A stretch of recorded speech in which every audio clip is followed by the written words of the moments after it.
up the hill in Victorville. And if you haven't been to Victorville and the high desert communities lately, you are missing a lot. These are beautiful, thriving communities with so much to offer and so much going on, and a very involved community and civic organizations. Just wonderful places to be. And normally in this segment, we are joined by Tamara Torres, who is the redevelopment housing manager for the City of Victorville. But today we are pleased to say hello to Veronica Tam, who is a principal at Veronica Tam and Associates. And Veronica, all Tamara told me was that you're working with them on AI. Right. And I'm guessing that AI is not artificial intelligence. No, it stands for Analysis of Impediments to Fair Housing Choice. And typically we do just shorten it to say AI. And okay. What is an AI? Yeah, well, say it one more time. Analysis of Impediments to Fair Housing Choice. So I understand the first two words. Talk to me about the fair housing choice. What does that mean? And what kind of impediments are you looking at? And then what are you going to do with them? Sure. When we talk about fair housing, really fair housing is a fundamental right that's protected by both federal and California laws. What it means is every person, regardless of their special circumstances, should actually have an equal right to housing.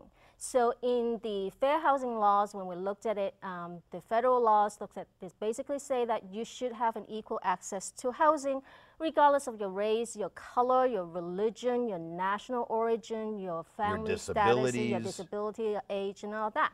Now in California, it's actually even more interesting. California is really paying attention to housing, really paying attention that every single person is entitled to decent and safe housing. And because of that goal, California actually has enacted much more stringent fair housing laws than the federal government. We actually have other protected classes like sexual orientation, medical conditions, marital status, immigration status, and also, I believe, source of income. So those are the classes that we looked at when we look at fair housing. To see if discrimination is right, taking place in any of those. If a person who has similar conditions and circumstances, do they have the same opportunity to housing as another person, regardless of all these factors? And you know, this is going to be a dumb question, but in today's society, it's sounding like that's still real prevalent? Oh yeah, in the past it was actually more likely to find racial discrimination in housing. Right. But now, today, actually there are other types of discrimination surfacing. Disability is one that is actually on the rise. And that's the whole ADA thing, right? ADA, and also whether somebody has HIV/AIDS, whether somebody actually has mental disabilities versus physical disability. And the other thing that is on the rise is familial status, whether you have children or not. A lot of times you'll see apartment buildings that don't prefer to actually rent to family with children. Yeah, the adult communities. Well, adult community is different. If it's adult community, you can actually limit age. But on the other hand, you see a lot of times in apartment buildings, there may be special rules and regulations against kids. For example, somebody would say, well, no children can play in this area. Now that is a discrimination because you can say no one can play in this area, but you cannot specifically say no children. So to create a scenario where a family with kids would look at it and go, oh, right. I'm not welcomed in here. Yeah. Yeah. The other thing that you will see on the rise is national origin, particularly after 9/11, when people looked at, oh, are you Muslim religion?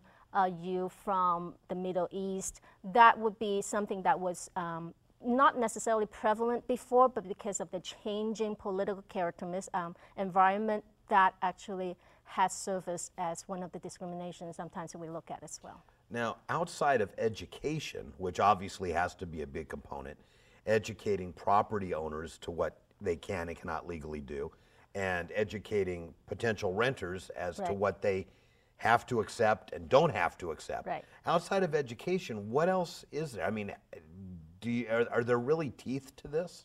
Well, there are agencies like the Inland Mediation and Fair Housing Board that actually provide services for the City of Victorville and some other Inland Empire communities. They do monitor and they do mediation and they do actually litigation. But they do, I believe you've talked to Jess Torres in the past before. When they do litigation, they like to pick cases that has an impact. And so litigation— A broad impact. Right. The litigation doesn't often happen, but it does happen. Monitoring, mediating, and also providing education and outreach, those are things that a community can do. So I'm looking for housing, and I feel like I've been discriminated against on any of those range of areas.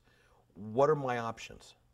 Well, I think the first thing, you have to educate yourself. What are your rights and what are your responsibilities? No, I'm asking you. That's going to be easier. Sure. Well, you have to know your rights and your responsibility as a renter, as somebody who's seeking housing. Now, something that's always a misconception is income. Income is not a protected class. If you're low income, if you cannot afford housing and you're being denied housing because of not being able to afford, that's not a discrimination. But sometimes people get because it's so emotional, when it comes to housing, it's so emotional, you may think that I've been discriminated against. So the first thing to do is understand your rights and responsibility. If it's too complicated, call the Inland Mediation and ask them, I have this situation. Is that an issue? They would actually look into the merits of your complaint. And so I think that's something that a resource that is really valuable that residents should actually take advantage of.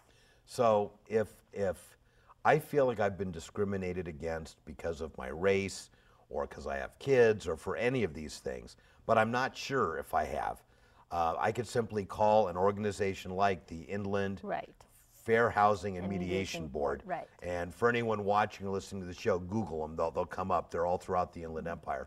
And I can say, hey, I'm trying to rent this place. I thought I had it. I got turned down. Right. I'm not sure, but I think maybe this is what happened. Right. And then what would they do?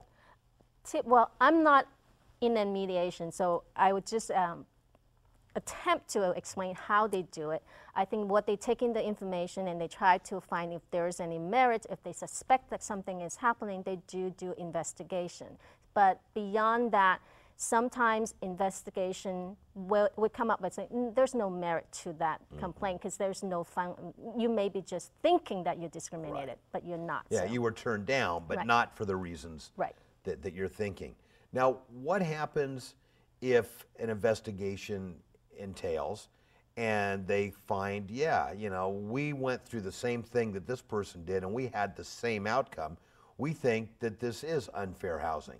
Then what happens? Usually, in the mediation board would then represent the tenant or the house seeker. We shouldn't just say tenant because you can be buying a home and experience similar situation too. Not necessarily just a renter. Right. I think fair housing, a lot of times, again, the misconception is it pertains to renters, but it also pertains to people seeking a home when you're looking for a home loan, when you're looking for a mortgage insurance broker, when you're having a real estate agent to represent you. Those are all fair housing, potentially fair housing issues. So when you're doing that, when the Fair Housing Mediation Board would represent you and try to do mediation and education on the either the landlord or the agents. Now, are there websites that people can go to get better educated? I think the best thing is to go to Inland Mediation. That would be, they would have all the resources that you need. All right, Veronica, this has been very educating to me and hopefully to our viewers and listeners. And thank you so much for sharing your incredible knowledge on this with us. You're very welcome. Don't go away. We will be right back.